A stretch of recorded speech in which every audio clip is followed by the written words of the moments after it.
Se viver é partir, voltar e repartir, para onde eu tenho que voltar e o que eu tenho para repartir. Se viver é partir, voltar e repartir, o que é que nós temos para repartir e para onde devemos voltar? Se viver é partir, voltar e repartir, o que é que o CEBI tem para partir e para onde o CEBI tem que voltar? Pai nosso, que estás nos céus, santificado seja o vosso nome. Seja feita a vossa vontade, assim na terra como no céu. O pão nosso de cada dia nos dai hoje. Perdoai-nos as nossas ofensas, assim como nós perdoamos a quem nos tem ofendido. E não nos deixeis cair em tentação, mas livrai-nos do mal. Amém.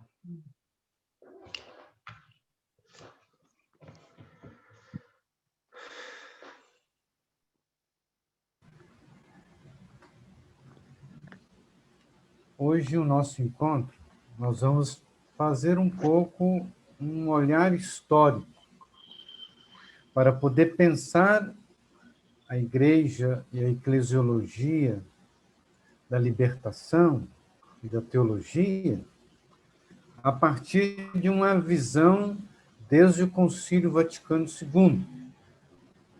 Esse olhar histórico será fundamental para a gente um pouco perceber e olhar os desafios que nós estamos enfrentando nesses tempos atuais de práticas religiosas contra o Evangelho, de práticas religiosas e eclesiais dominadoras. Então, eu vou passar aqui alguns slides, e aí a gente vai dialogando e apresentando alguns elementos importantes nesse percurso histórico, desde o Vaticano II e até antes do Vaticano II, até chegar para os desafios na nossa atualidade. Os elementos... Deixa eu ver se todo mundo vai conseguir aí.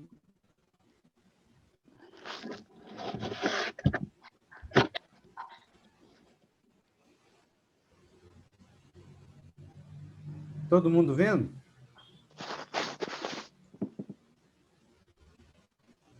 Sim. Sim, estamos vendo. Sim.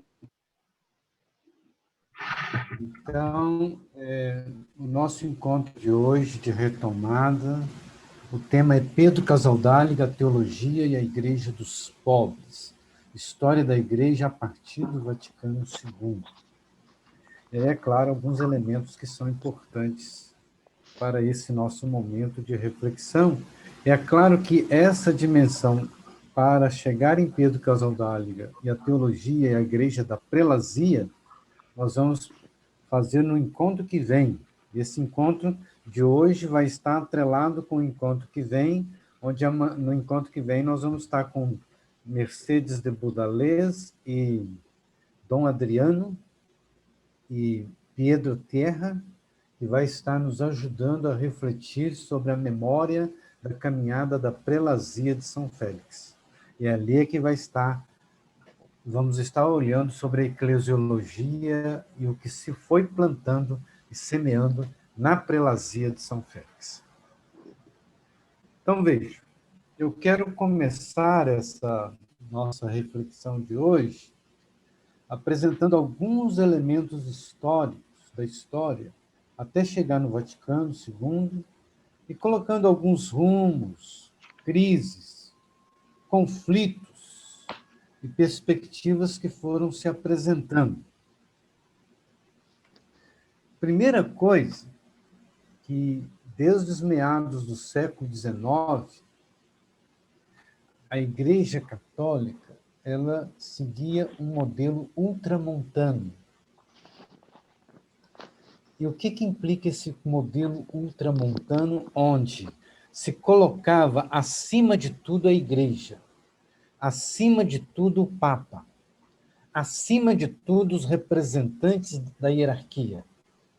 E por isso, esse modelo desde o século XIX.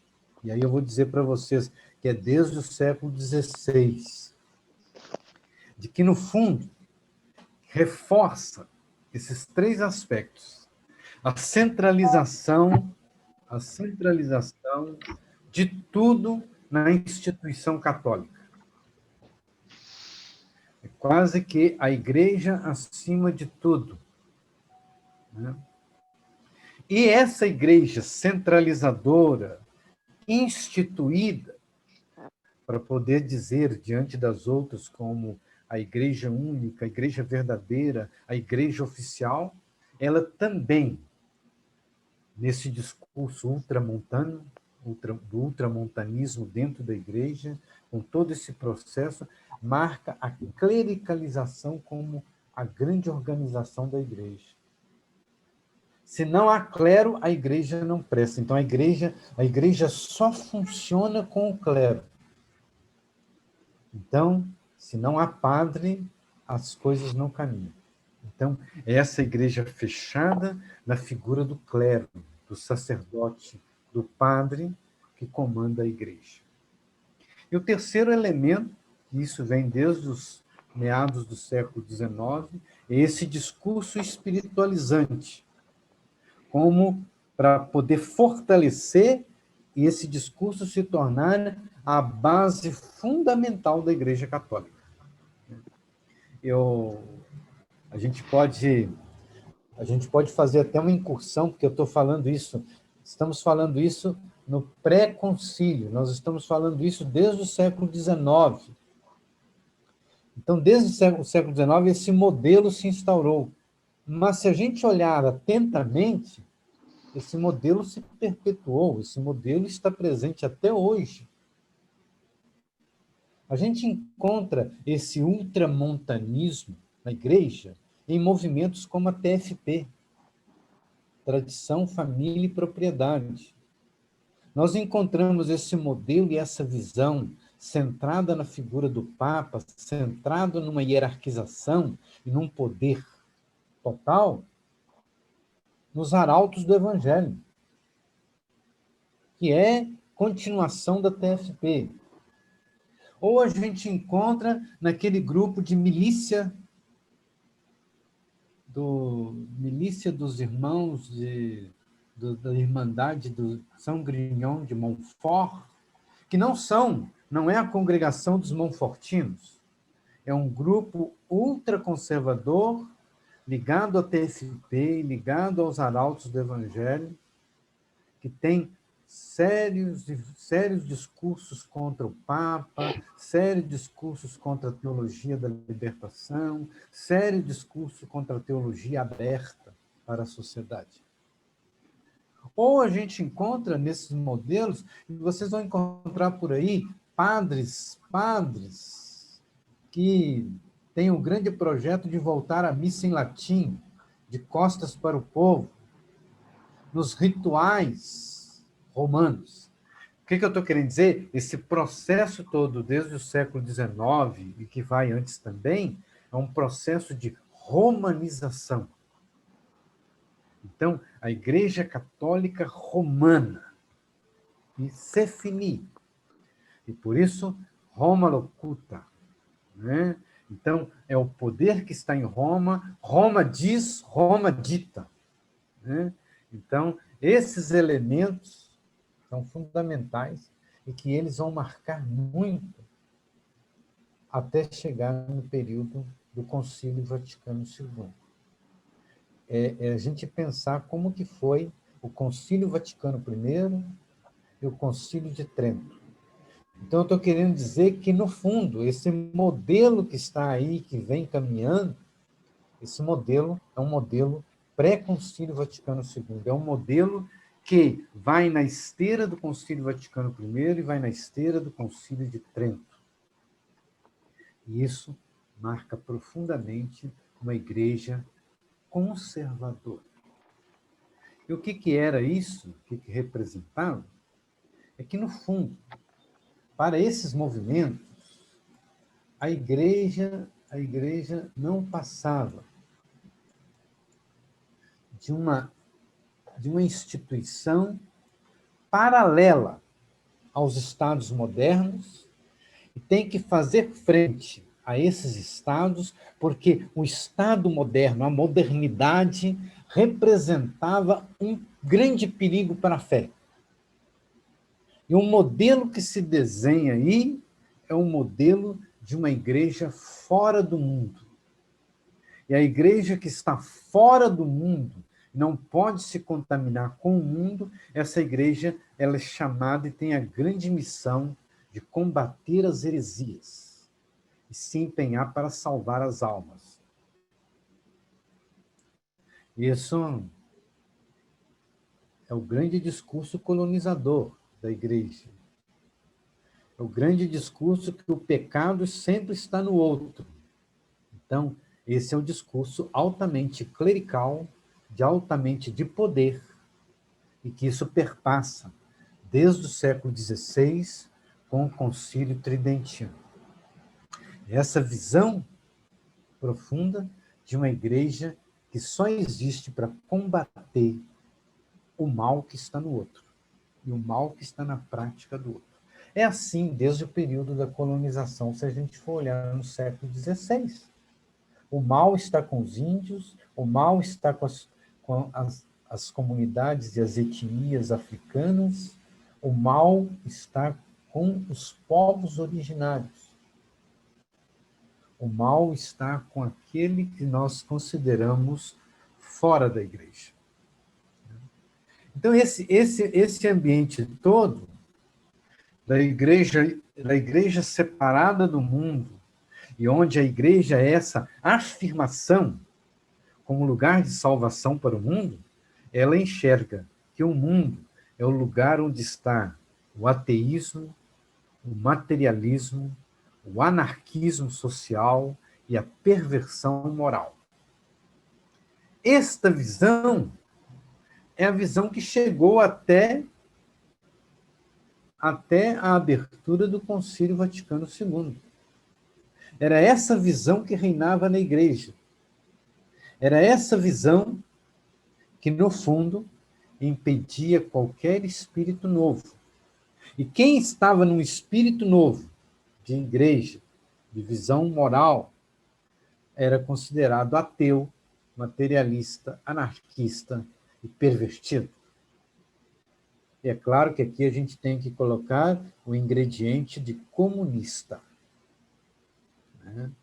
Nesse ambiente, tudo aquilo que está fora dos parâmetros da igreja, isso é comunismo. Olha, só vou lembrar para vocês, nesse período de pré-concílio, lá nos ambientes da chamada Guerra de Canudos, ou no movimento de Conselheiro, em Belo Monte, Antônio Conselheiro era um beato.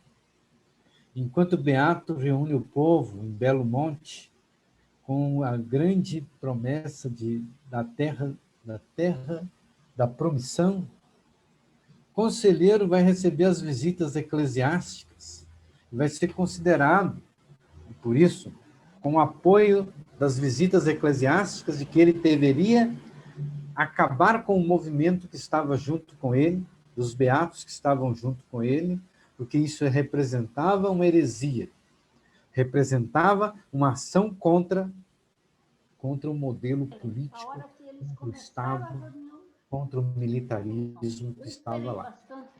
E sabe qual vai ser nas entrelinhas, nos escritos que eles vão escrever contra Antônio Conselheiro? Vai ser a primeira vez que vão usar o conceito comunista. Antônio Conselheiro vai ser tratado e apresentado como um comunista. Um comunista não como depois se desenhou como do Partido Comunista. Não. Ele era comunista porque todo o seu discurso e toda a sua prática de reunir um conjunto de um povo atrás de orações, atrás de um projeto na comunidade de Belo Monte, isso é comunismo. Isso é comunitarismo. E comunitarismo não se casa com um projeto coronelista com o projeto de dominação das elites naquele momento. E, junto com as elites, é claro, está ali a Igreja Católica ultramontanista. A Igreja Católica centrada na figura do bispo, centrada na figura do Papa, centrada na figura de tudo aquilo que é a proteção do status quo. Então, imagine que a gente está aí com um Antônio Conselheiro, que era chamado de louco, ateu, materialista, anarquista e pervertido moral. Não lembro que vão sempre apresentar a leitura de Antônio Conselheiro, que ele ficou maluco e doido porque a mulher o abandonou? Essa leitura é a leitura para desenhar algo que não representava a figura de Antônio Conselheiro. Porque Antônio Conselheiro era o olhar da igreja e daquele grupo que não precisava de padre, não precisava de bispo. A afirmação do povo em Belo Monte era: nós não precisamos do bispo, nem do padre, nem da igreja aqui. Nós já temos o nosso conselheiro. Nós já temos o nosso conselheiro. Por isso que Antônio vai receber o títulozinho de conselheiro, porque ele era o beato que andava no meio do povo e transmitia conselhos. É o nosso conselheiro. Só estou dando esse exemplo para a gente ter presente de como é que essa afirmação de uma igreja onde o lugar da salvação está na igreja. Mas lá em Antônio Conselheiro, o lugar da salvação não está na igreja oficial. Está ali na igrejinha de Belo Monte, está na comunidade de Belo Monte.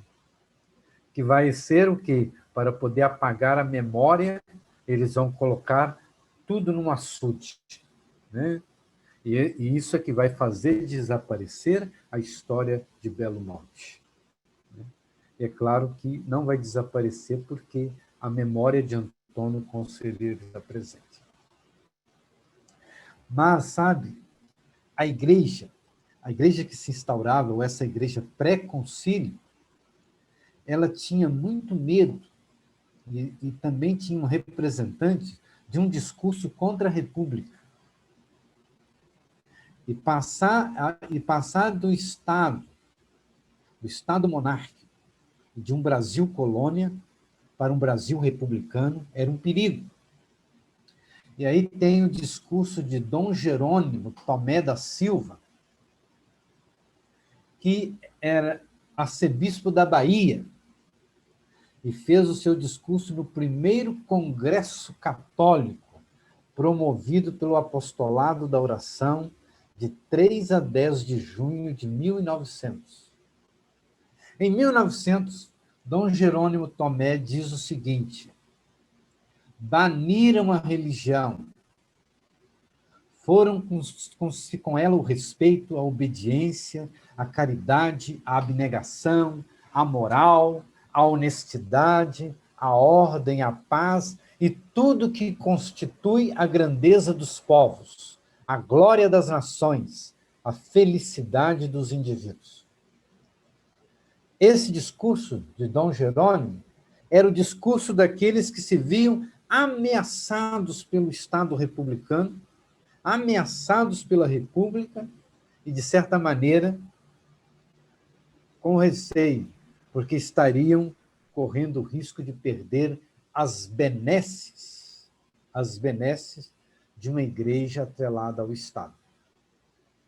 O Estado republicano estava representando ali para a igreja oficial, a igreja clericalista, poderosa, e que, no fundo, agora nós podemos perder os privilégios. Mas a gente sabe muito bem que essa igreja, no período republicano, ela soube articular os seus discursos e se manter ali, muitas vezes, apática ou muitas vezes subserviente ao poder que estava sendo estabelecido. E isso perpetuou até o período no Brasil do Concílio Vaticano II. O que eu quero dizer é que, nesse momento pré-concílio, o modelo de igreja que estava desenhado era uma igreja que se fortalecia institucionalmente, era uma igreja que estava na sacralidade da autoridade do Papa. Sabe que no período de Bento XV, período em que o Papa era Bento XV, vai ser instituído na igreja o Dia do Papa. E o que era o Dia do Papa? Era o dia de fazer uma grande celebração em homenagem, em louvor ao Papa. Isso entra dentro da organização canônica. Porque, no fundo, o ponto fundamental é sacralizar a autoridade. O Papa é a grande autoridade, é a representação de Deus na Terra. E isso tudo implicando numa centralidade, onde tudo passa pela Cúria Romana. Tudo passa pela instituição romana e por essa romanização do clero, por essa hierarquização que determina, a partir de Roma, quem é bispo, quem é cardeal, quem pode, quem não pode, e assim vai. E, nesses discursos, também atinge, além da investida contra o comunismo, a investida de um discurso de preservação da família. É fundamental a gente ter presente que nesse aspecto da defesa da família, veja um discurso que era um discurso conservador e, ao mesmo tempo, um discurso positivista, onde se constitui ler a família a partir da constituição masculina. Família não se constitui a partir das mulheres, mas se constitui a partir da autoridade masculina. E o homem é visto como chefe da família e as mulheres e os filhos como submissos. Quem manda é o homem, quem manda é o pai. E claramente a gente tem que ter presente que essa visão autoritária e de uma visão da família patriarcalizada, machista, androcêntrica, é claramente esse modelo conservador em oposição e combate aos movimentos feministas nas primeiras décadas do século XX. E aí o discurso que está aí é, sobretudo, o discurso que encontra, né, esse aspecto da redução da mulher ao mundo doméstico. É daí que vai se cunhar o conceito da mulher como rainha do lar. Ou como o povo do interior vai costumar apresentar a mulher como patroa. Olha a minha patroa. Eu sou patrão, olha a minha patroa. Então, e essa visão de que a mulher, o lugar dela é simplesmente nos afazeres domésticos. E aí, é claro, isso é a visão conservadora moldando e fazendo isso tão presente dentro da igreja, no discurso da igreja, de uma visão altamente excludente das mulheres, porque está em conflito, em combate com os movimentos feministas. Então, não é só uma investida contra o comunismo, é uma investida contra o feminismo, contra o espaço das mulheres na sociedade, do espaço da mulher também na igreja. Então, esses elementos estão no preâmbulo do Concílio Vaticano II. No preâmbulo. Tudo que vem até o Concílio Vaticano II traz essas marcas de um conservadorismo. E sabe que quando João 23 anuncia que vai abrir um concílio, e João 23 anunciou em 25 de janeiro de 1959 o Concílio Vaticano II. E o concílio é inaugurado no dia 11 de outubro de 62. Levaram 3 anos para abrir o concílio. E o concílio durou 3 anos. Teve o seu encerramento em 1965. João 23 abriu o concílio numa única sessão que ele participou.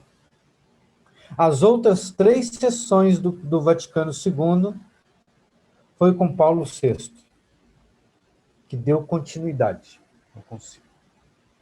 Mas o que eu quero aqui mostrar para vocês é que quando João 23 anuncia que vai fazer um concílio e inaugura o Concílio Vaticano II, as forças de oposição que não deixaram os pontificados anteriores de João 23, como Pio XI, Pio XII, fazerem um concílio. Porque as forças conservadoras prevaleceram e derrotaram esses pontificados no seu desejo de convocar um concílio. Então, quando João 23 anuncia o concílio, as forças conservadoras logo vão levantar e colocar os seus documentos, e principalmente documentos fortalecendo a centralidade da Igreja, fortalecendo a infalibilidade papal, para poder neutralizar os interesses do concílio. Então, a força conservadora, para poder não dar efeito ao concílio, elaborou os documentos e junto com os documentos, eles projetaram que o Concílio Vaticano II duraria no máximo 3 semanas. Uma semana para ler os documentos e outra semana para aprovar. Pronto. E os documentos já estão claros. Nós temos a maioria. Nós vamos votar, nós vamos fazer, os nossos projetos avançam e acabou, passou 3 semanas, cada bispo volta para a sua diocese, cada um volta para o seu canto, e a igreja volta a ser o que ela sempre foi. Dominadora, excludente, poderosa, centralizadora e combativa. Vai combater as heresias, combater a modernidade. Olha só, os conservadores estavam com tudo. Só que aí entra e que o tiro saiu pela culatra. O concílio, que eles pensavam que ia durar 3 semanas, ele durou 3 anos. E sabe, Wilson, você que entrou agora, João 23 não anunciou para ninguém na Cúria que ele ia abrir o concílio. Ele não anunciou nem para o seu secretário. Da noite para o dia, ele abriu o concílio. Claro que ele anunciou que ia ter o concílio. Mas quando ele abre o concílio, ele causa causa um espanto na sociedade, no mundo, um espanto dentro da igreja e uma interrogação.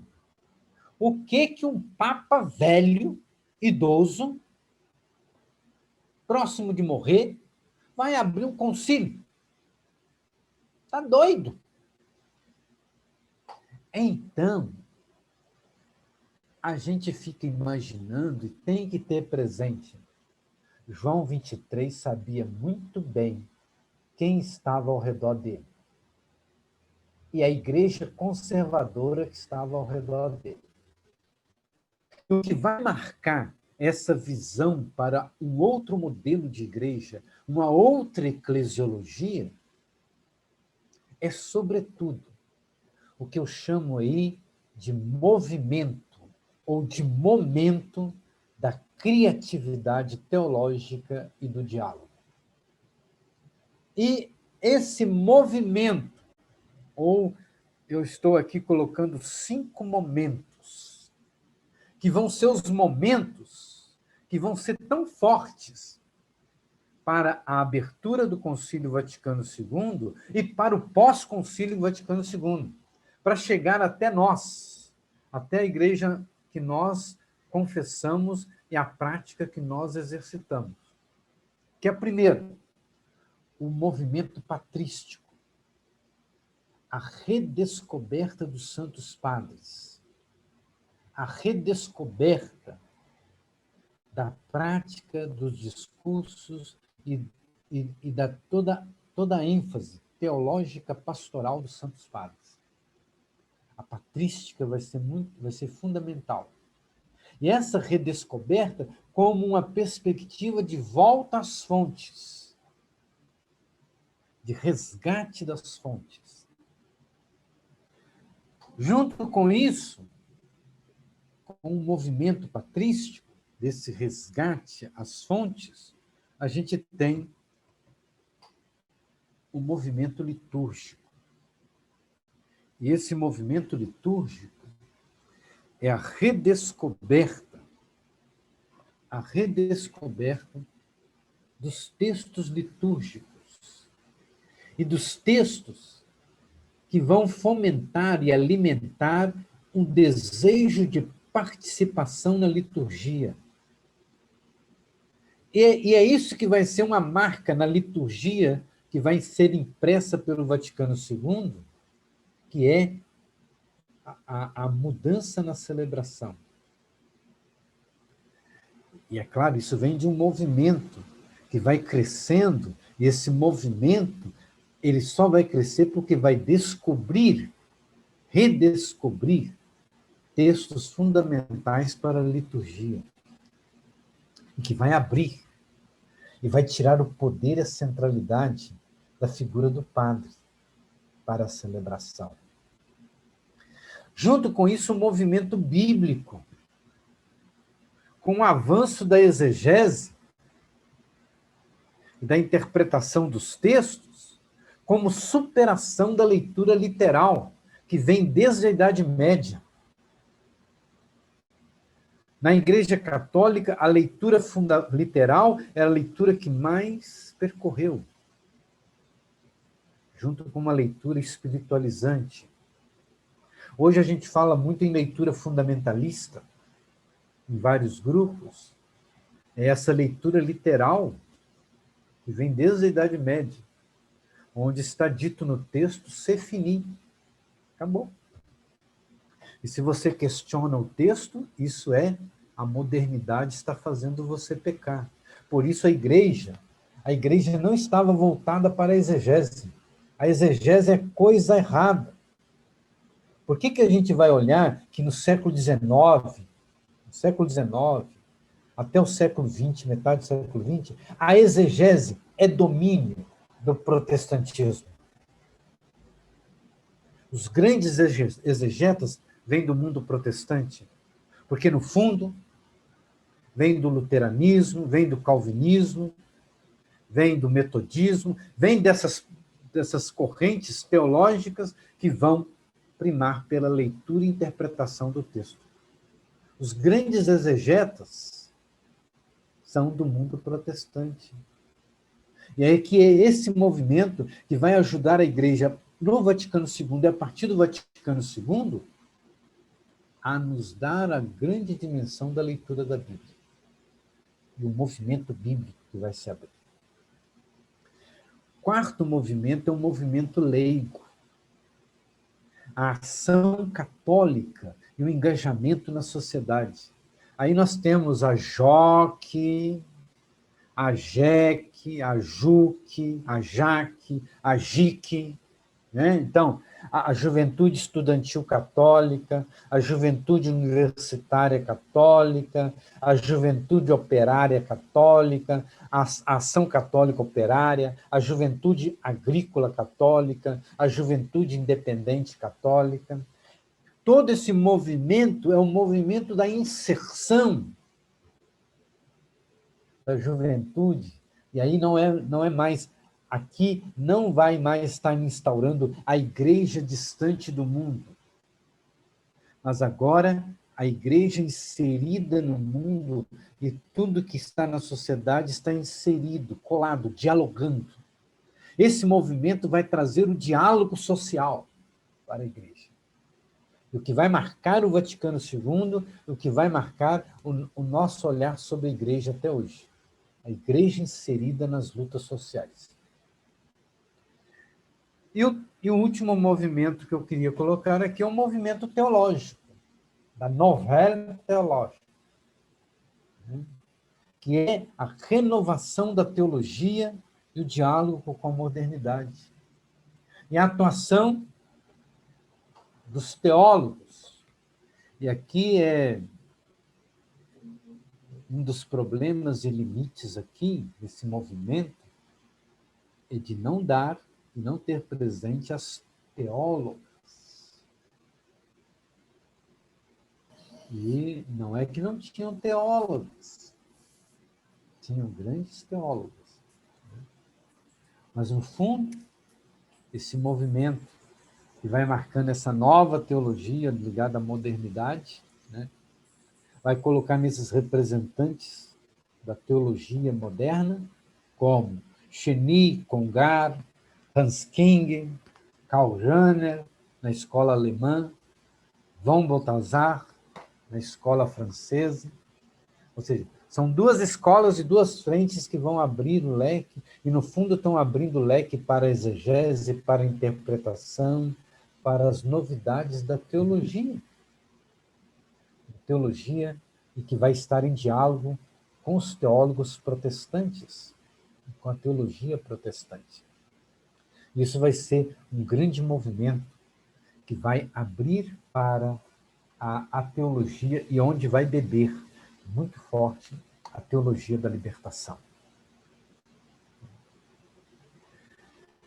E aí, é claro, isso que a gente tem que lembrar, que todo esse movimento, essa maneira súbita, né?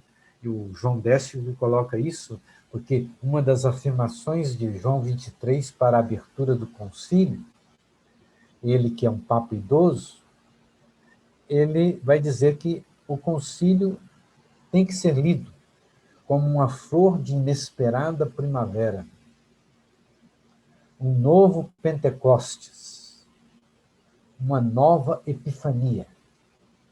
E é isso que vai representar o Concílio Vaticano II, e todas as suas dimensões e todos os seus aspectos. Vai estar fora, né, desse círculo de controle do ultraconservadorismo. Né?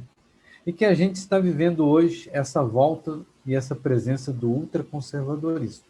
Né? E depois a gente abre para esse diálogo. Oscar Bioso, a gente não pode falar de Concílio Vaticano II sem se referir a Oscar Bioso.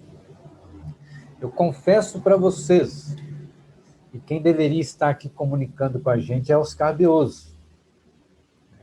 Esse tema de hoje, da aula de hoje, do nosso curso, é um tema fundamental para Oscar Bioso. Mas como Oscar Bioso esteve tão ocupado nesse mês com o curso de verão, também com a sua idade de 80 anos, com a sua saúde, né? E, é claro, vai ter um momento que ele vai estar conosco, mas ele não pôde estar hoje, e aí, por isso, eu estou aqui levantando alguns elementos sobre o Vaticano II, como não sou perito em Vaticano II, mas colocando alguns elementos fundamentais. Mas Oscar Beoso, num dos textos fundamentais sobre o Vaticano II, ele vai dizer que João 23 apontou 3 sinais dos tempos que necessitavam uma resposta do concílio. O primeiro sinal é o sinal da luta por independência em muitos povos da África e da Ásia. E essa luta por independência do colonialismo europeu. Isso exigia do concílio uma resposta positiva, de favorecer e de fortalecer as lutas por independência. Segundo, o concílio tinha que ir de encontro à ascensão das classes trabalhadoras no mundo da indústria. E as classes trabalhadoras que estão emergindo, se fortalecendo, teria que encontrar no concílio uma resposta fundamental no âmbito do trabalho. E terceiro, o concílio tinha que dar uma resposta à emancipação das mulheres. E a resposta é clara, que o concílio deveria dar à emancipação das mulheres é abertura. Claro que isso a gente pode olhar nas conclusões do concílio, que não chegamos a toda essa abertura que precisava. Da emancipação das mulheres. E só agora, com o Papa Francisco, né, outro dia desses, pela dinâmica da Igreja da Amazônia, colocou o acolitato para as mulheres.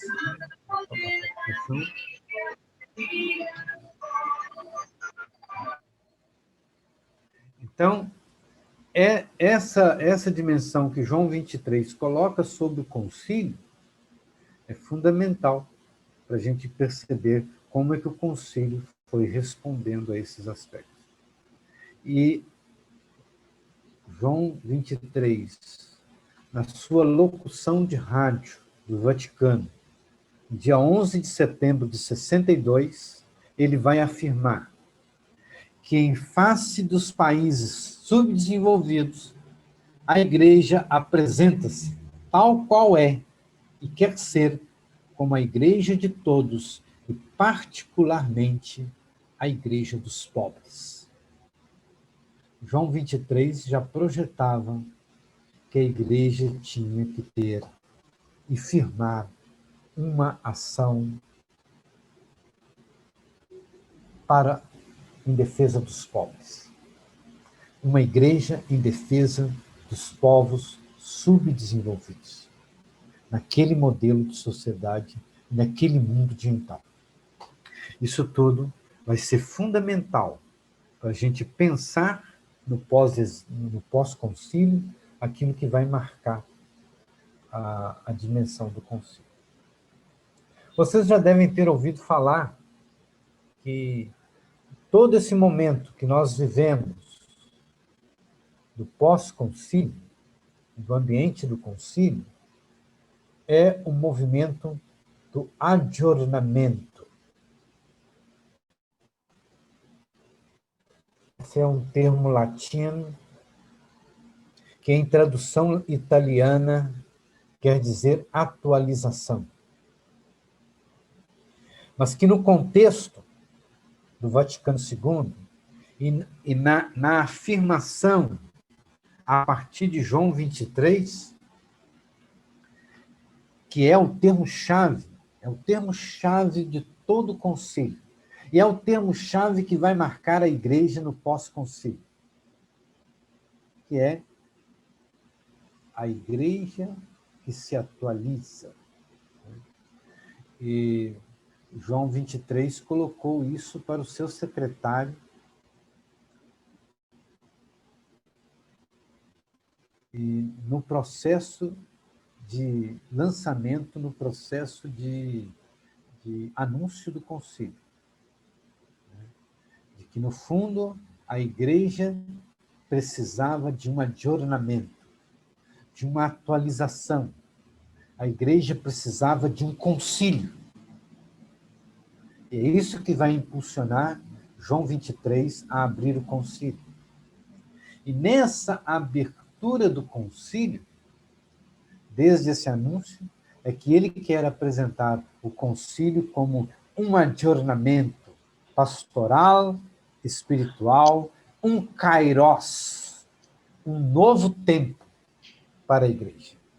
E aí a gente tem que ver que o Concílio Vaticano II não foi uma simples reforma da igreja, mas foi um processo de inculturação da igreja se transformando e se reformulando diante da sociedade e nas culturas.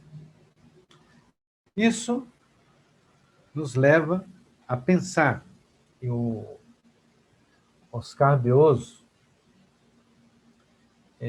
ao falar da recepção do Concílio Vaticano no Brasil, vai nos atentar que esse adornamento da Igreja e do Vaticano II, no Brasil e na América Latina, tem que ser visto a partir da segunda conferência do CELAM, a Conferência de Medellín.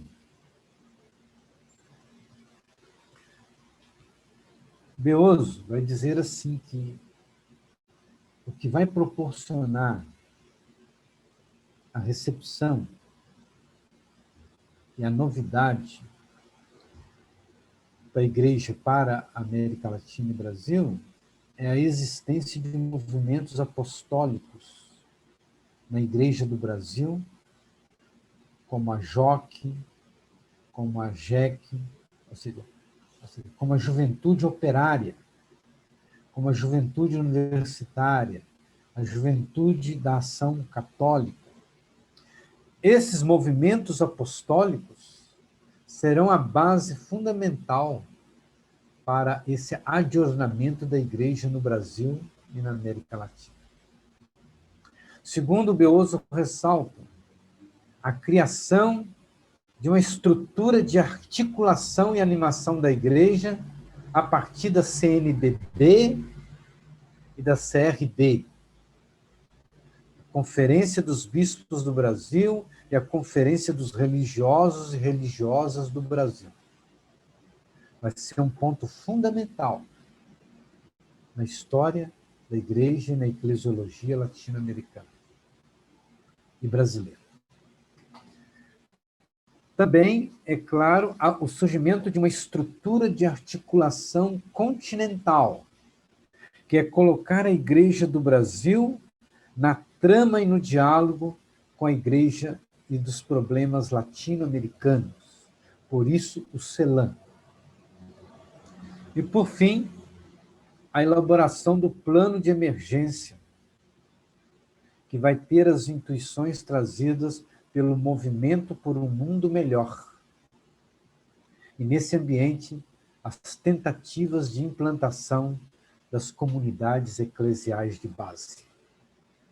Então, a gente tem que pensar que, no fundo, quando a gente tem o movimento das comunidades eclesiais de base no Brasil, nesse momento eclesial, ele tem aí e está aí na aplicação de uma abertura da igreja, de um novo passo para a igreja. O grande teólogo que nos deixou, João Batista Libano, que vai dizer que a recepção do Vaticano II, que se dá em Medellín, é expresso nessa opção, na opção pelos pobres. E aí ele levanta esses elementos que são fundamentais. A opção pelos pobres na perspectiva da libertação, as comunidades eclesiais de base, o movimento das SEBs, o processo de educação conscientizadora e libertadora. Aqui a gente tem que colocar entre parênteses e colocar aqui junto a grande contribuição de Paulo Freire nessa educação conscientizadora no Brasil. Nós temos que colocar, ligado a toda a constituição da vida religiosa consagrada, o processo da inserção da vida consagrada no meio popular, as chamadas comunidades religiosas inseridas, a pobreza na e da igreja, o anúncio de uma igreja pobre para os pobres. Isso vai, evidentemente, ser tão determinante na Conferência de Medellín. E isso marcando a presença da igreja nas lutas populares, nos movimentos populares, e marcando aí, na sua formação, uma visão crítica contra a hegemonia das classes dominantes. E aí, é claro que a gente tem que pensar que o nosso modelo e a nossa caminhada da Igreja dos Pobres, na América Latina e no Brasil, ela tem que ter e levar em conta, a partir do Concílio Vaticano II, essas 4 pontos fundamentais. Primeiro, igreja concebida como povo de Deus. Concepção de que igreja não é hierarquia. Igreja não é o Papa. Igreja não são os bispos. Igreja é povo de Deus. Igreja é a comunidade, povo de Deus. E essa igreja, povo de Deus, uma grande marca que vai dar o passo fundamental do concílio, é a afirmação de que essa igreja, povo de Deus, deve estar a serviço do reino de Deus. E a forma dela estar a serviço do reino de Deus é uma forma de um poder colegiado. A colegialidade é um conceito fundamental que vai se constituir a partir do versículo. As decisões e ações das igrejas locais, das igrejas nacionais, das igrejas continentais, têm que passar pela colegialidade. Seja a colegialidade episcopal, seja a colegialidade paroquial. Mas a gente sabe, né, que muito disso foi deixado para trás. Depois a gente entra nesse detalhe. E, é claro, há a confluência, a comunhão e o diálogo ecumênico. Não é por menos. O Concílio Vaticano II é um concílio ecumênico. Ele é promulgado como concílio ecumênico. Grande novidade no Concílio Vaticano II é a presença dos peritos e a presença das vozes de outras igrejas e religiões. É a abertura para a participação de outras práticas. E daí a concepção de que a igreja não é a única representação do cristianismo. As outras igrejas e as outras práticas cristãs estão juntas, comungam nessa dimensão da transformação e da vivência e da proposta do reino de Deus. E aí é claro que a gente tem que pensar nessa construção latino-americana de um exercício de poder colegiado, desse serviço no reino. A gente tem que pensar que nos nossos ambientes, em cada canto desse país, ter presente o movimento da leitura popular da Bíblia. teologia feminista, caminhada das SEBs, os serviços ecumênicos e pastorais, como CEBI, CEDI, Coinonia, né?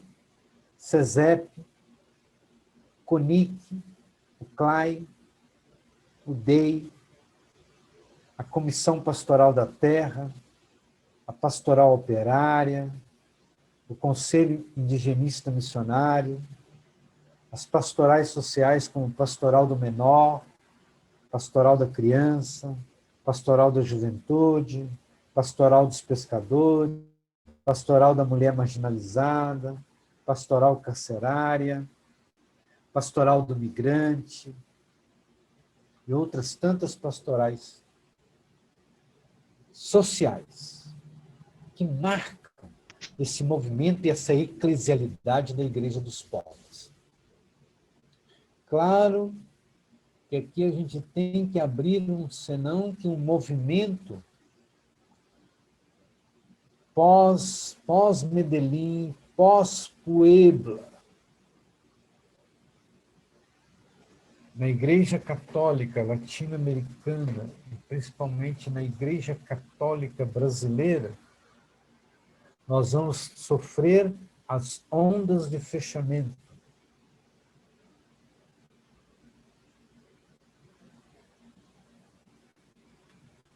Pensar que a igreja de Oscar Romero vai ser altamente destruída depois de sua morte e assassinato, seu martírio, com um arcebispo atrelado aos interesses norte-americanos, Trujillo. Nós temos que pensar que nessa onda toda de destituição dos movimentos, das pastorais e das ações, é a gente pensar no projeto de destruição da igreja de Helder Câmara, a Igreja Caminho do Recife, quando entra no lugar de Helder Câmara como arcebispo Dom José Cardoso Sobrinho, altamente conservador, canonista, que é capaz de voltar às práticas de excomunhão para excomungar uma criança, né, e não excomungar um estuprador. Ou pensar na divisão da Arquidiocese de São Paulo, a Arquidiocese de Paulo Evaristo Arnes. Ou a transferência de Dom Luciano Mendes de Almeida, secretário da CNBB, bispo auxiliar de São Paulo na região Belém, para ser arcebispo de Mariana, para estar escondido em Mariana, e ali morrer em Mariana. Ou pensar nas tentativas de domar Dom Pedro Casaldáliga, com a exigência das visitas ad líminas e a proibição de viajar para a América Latina, para a América Central, de viajar para Nicarágua. E a exigência de que vá a Roma. Então, isso tudo marcam os projetos que foi desde o pontificado de João Paulo II, o pontificado de Bento XVI, o pontificado de fechamento. O que chamou lá no começo de volta à grande disciplina. Não sei se vocês já ouviram isso, né? A volta à grande disciplina era, no modelo de igreja de João Paulo II e Bento XVI, é a tentativa de volta ao período anterior ao Vaticano II. Aquele modelo de igreja ultramontanista, onde se ressalta o poder do Papa, onde se ressalta a hierarquia, a clericalização e a romanização. E aí, evidentemente, pastorais sociais não têm vez. Por isso, hoje, muito você falar em pastoral é pastoral de sacristia. A pastoral foi transformada em sacristia. E nós, ao fazer uma pastoral social, levamos muita paulada para poder conseguir articular o povo da comunidade, porque o que vale é a missa, o que vale é a sacristia, o que vale é o sacramento, o que vale é aquilo que a igreja manda fazer, e não que a igreja determina que você esteja na sociedade. E aí, essa dimensão da igreja povo de Deus, a gente tem que olhar para a caminhada das SEBs. Nelito, não sei se ele está aí, mas o Nelito faz parte aqui conosco do curso, né? O padre Nelito. Ele escreveu um artigo junto com a Magda, na Vida Pastoral, de 2017. Ele mandou um monte de foto lá da chaminé de Neuza. Então, o Nelito, ele escreveu com a Magda um artigo importante de resgatar os temas e os princípios fundamentais de cada encontro intereclesial de base, para mostrar que a igreja das bases, as comunidades da base, esse alicerce para a igreja dos pobres, esse alicerce para se pensar e se construir na base pessoas solidárias, comunidades de pobres a serviço dos pobres. E aí, nesse seu artigo, se levanta aí os temas. E se a gente for olhar para os temas de cada intereclesial, desde 1975 até 2018, os intereclesiais marcaram profundamente uma visão e um modelo eclesial. É fundamental fazer o estudo não só do intereclesial, mas do processo, da caminhada das igrejas, das comunidades, e o quanto que elas foram sendo transformadas ou violentadas com a onda de paroquialização.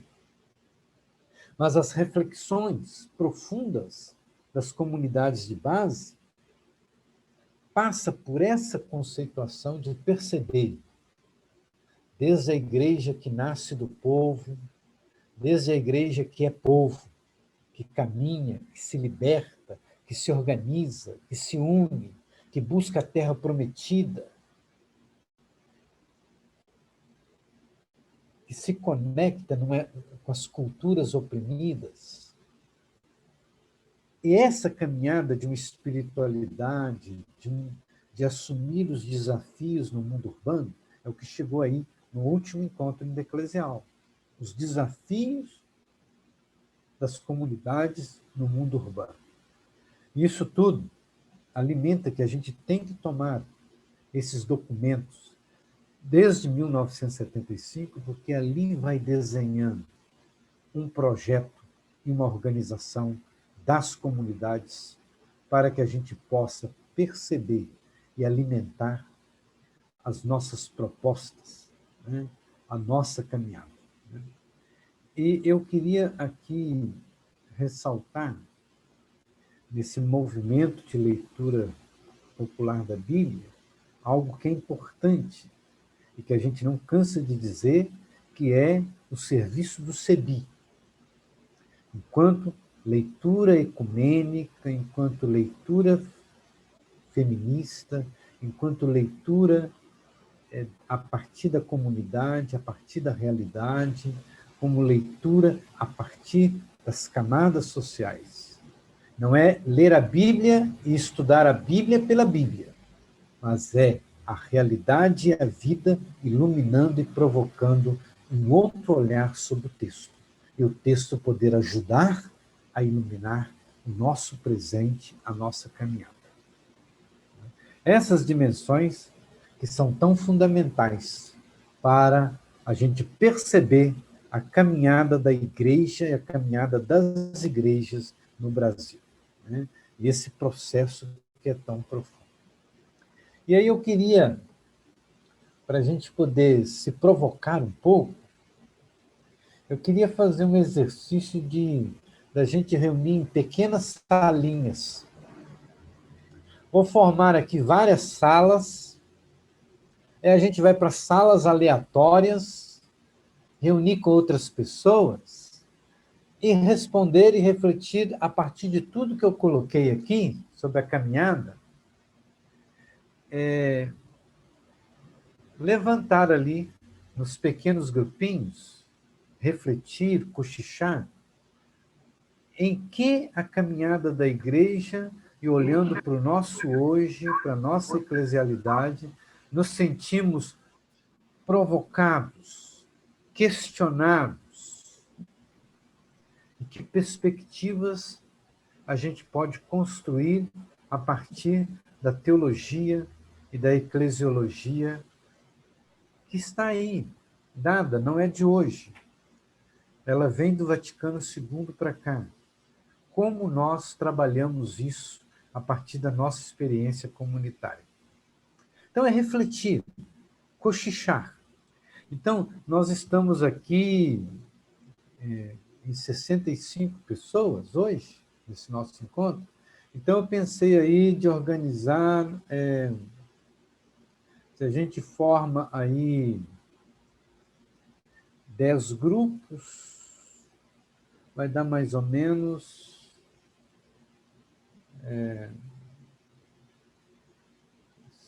10 pessoas, né? Mas se a gente forma... Eu vou formar aqui vários grupos, aí vai dar umas 5 pessoas por grupo para poder dar tempo de cochichar. Se a gente bota muita gente, aí tem gente que não vai conseguir falar, né? Então, para todo mundo conseguir falar, se comunicar, ali dialogar, eu vou dividir vários grupos para poder, no fundo, a gente ter aí 4, 5 pessoas por sala. Pode ser?